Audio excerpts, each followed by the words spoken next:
Hello my lovely viewers, আসসালামু আলাইকুম। বাংলাদেশি মম London. আজ আমি আপনাদের সাথে শনিবার সকালের ব্লগটা শেয়ার করছি। আজকে তো আদ্রিতার আব্বুর অফিস ছুটি। তো আদ্রিতার আব্বু আর আমি আজকে কী নাস্তা করলাম সেটা দেখাচ্ছি। আজকে আদ্রিতার আব্বুর জন্য আমি একটা হালুয়া বানিয়েছিলাম। এই হালুয়াটা আমি মাঝে মধ্যে বানাই। আমি এখানে 1 ক্যান এভাপোরেট মিল্ক নিয়ে নিলাম। যারা দেশের বাইরে থাকেন তারা তো জানেন এভাপোরেট মিল্কটা কী, আর যারা বাংলাদেশে থাকেন তাদের জন্য বলছি। দুধটাকে খুব ভালোভাবে ঘন করে জাল দিয়ে নিলেই এভাপোরেট মিল্ক হয়ে যায়। এখন এভাপোরেট মিল্কের সাথে একটা ডিম দিয়ে দিলাম। ভালোভাবে মিক্সড করে নিব যেন সম্পূর্ণ ডিমটাই মিল্কের সাথে একদম মিশে যায়। ভালোভাবে মিক্সড হয়ে গেলে এর সাথে আমি এখন দিয়ে দিচ্ছি হাফ কাপ পরিমাপ সুজি। যখন আপনি বানাবেন তখন একটা আন্দাজের উপরে চলে আসে যে কতটুকু সুজি দিলে আমার হালুয়াটা সুন্দর হবে, ঘন হবে না, মোটামুটি একটু থকথকা টাইপের থাকবে। তো আমি হাফ কাপের মতো সুজি দিলাম। এখন দিয়ে দিচ্ছি পরিমাণ মতো চিনি। চিনিটা তো যার যার পছন্দ মতো অবশ্যই দিতে হবে, যার যার টেস্টের উপরে মিষ্টিটা নির্ভর করে, কে কতটুকু মিষ্টি খেতে পছন্দ করেন। আমি চিনি, সুজি, ডিম আর এভাপোরেট মিল্ক একসাথে ভালোভাবে মিক্সড করে নিচ্ছি। খুব ভালোভাবে মিক্সড করার পর এখন আমি হালুয়াটা রান্না শুরু করে দিব। আমি একটা প্যানে নিয়ে নিলাম 2 টেবিল স্পুন ঘি। আমার এই প্যানটা খুবই ভালো একটা কোম্পানির, বাট একদিন আমি এই প্যানের মধ্যে খাবার পুড়িয়ে ফেলেছিলাম, তাই আমার একটা দাগ হয়ে গেছে। তবে প্যানটা কিন্তু খুবই ভালো, এখনও খুব ভালো রান্না করা যায়। এর মধ্যে দিয়ে দিচ্ছি তেজপাতা, দারচিনি এবং এলাচি। একটু ভেজে নেব, তাহলে ঘ্রাণটা ভালো হবে। এখন এর মধ্যে গুলিয়ে রাখা সুজির মিশ্রণটা দিয়ে দেব এবং এই সময় চুলাটা অবশ্যই খুব কমানো থাকবে, তা না হলে দলা বেঁধে যাবে। এবং দিব আর অনবরত নাড়তে থাকব। এই হালুয়াটা যতক্ষণ রান্না করবেন নাড়ার উপরেই কিন্তু রেখে দিতে হবে, না নাড়লেই হালুয়াটা কিন্তু জমে যাবে। নেড়ে নেড়েই হালুয়াটাকে সেদ্ধ করে নিতে হবে। এই তো আমার হালুয়াটা কিন্তু প্রায় ঘন হয়ে আসছে এবং চুলোর জালটা অবশ্যই এই সময় খুবই কম থাকবে। বেশি জালে হালুয়াটা নিচ দিয়ে পুড়ে যেতে পারে, তখন দলা বেঁধে যায়।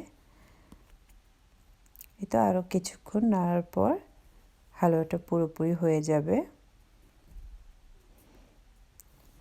আজকে সকালে আদ্রিতা সাদিয়ান উইটাবিক্স খেলো। ওরা সকালবেলা উইটাবিক্সই খায়, বাট আমি আর আদ্রিতার আব্বু স্যাটারডে সানডে হলে একটু শখের খাবারগুলো খাই। রবিবার তো সবাই জানেন খিচুড়ি খাই, আর শনিবারটা আমরা কখনো নেহারি খাই, কখনো পরোটা খাই হালুয়া দিয়ে, মানে যা মন চায় বানিয়ে খেয়ে ফেলি। এই তো আমার হালুয়াটা কিন্তু ঘন হয়ে আসছে। এখনই আমি হালুয়াটা নামিয়ে নেব। হালুয়াটা নামিয়ে নেওয়ার পরে উপরে কিছু কিশমিশ দিয়ে দিচ্ছি। বাদামও দেওয়া যেতে পারে, বাট এখন আমি আর বাদাম দিচ্ছি না। এখন পরোটাগুলো ভেজে নিচ্ছি। এগুলো রেডিমেড পরোটা, বাইরের শপ থেকে আমরা রেডিমেড কিনে ফ্রিজে রেখে দিই। যখন মনে হয় যে পরোটা খাবো, এই পরোটাটাও খাওয়া যেতে পারে। তাছাড়া এই পরোটার মধ্যে একটু তেল বেশি থাকে, তাই মাঝে মধ্যে আবার বাসাও হাতে বানিয়ে দিই। এখন আদ্রিতার আব্বুর জন্য একটা ডিম পোস্ট করব। আমি অল্প করে অলিভ অয়েল দিয়ে দিলাম। এখন ডিমটা দিয়ে দিচ্ছি। আমার হাজব্যান্ড ডিম খুবই পছন্দ করে। ও মাঝে মধ্যেই বলে যদি ডিম খেলে মানুষ মোটা না হতো তাহলে ওনাকে এভরিডে 10টা ডিম খেত। একটু লবণ দিয়ে দিলাম। এখন ডিমটাকে একটু উল্টে নামিয়ে নিচ্ছি। ও আবার বেশি সেদ্ধ পছন্দ করে না, একটু কাঁচা কাঁচা পছন্দ করে। আমার জন্য আমি পানি পোস্ট করে নিচ্ছি। পানিটাকে ভালোভাবে ফুটিয়ে নিলাম। এখানে একটা ডিম ছেড়ে দিলাম। আমি ডিম খেলে পানি পোস্ট খাই, আমার ভালো লাগে। এখন একটু লবণ দিয়ে দিব।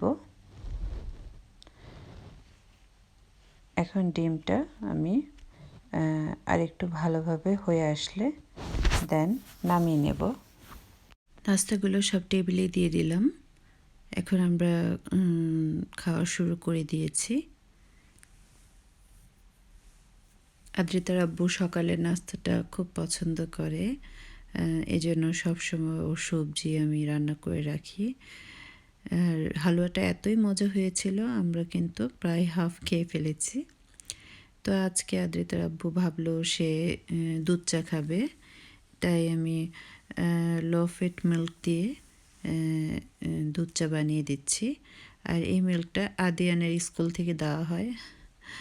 আদিয়ান যখন স্কুলে যায় তখন এই মিল্কগুলো নিয়ে আসে, তখন এই মিল্কগুলো দিয়ে আমরা চা খেয়ে ফেলি। এই তো দুধ চা রেডি হয়ে গেল। এখন আদিতা আব্বু 1 টিস্পুন চিনি খায় চায়ে, সেটা দিয়ে দিচ্ছি। আমি আবার চায়ে কখনো চিনি খাই না। আমি এমনি মিষ্টি প্রচুর খাই, বাট চায়ের মধ্যে চিনি আমার ভালো লাগে না, এই আর কি।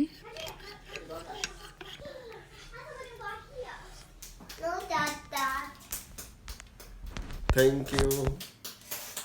আমার জন্য আমি গ্রিন টি বানিয়ে নিলাম। এখন আমরা দুজন মিলে নাটক দেখব, কারণ এখন একটু ফ্রি আছি। আমরা আবার নাটক দেখি একটু বেশি।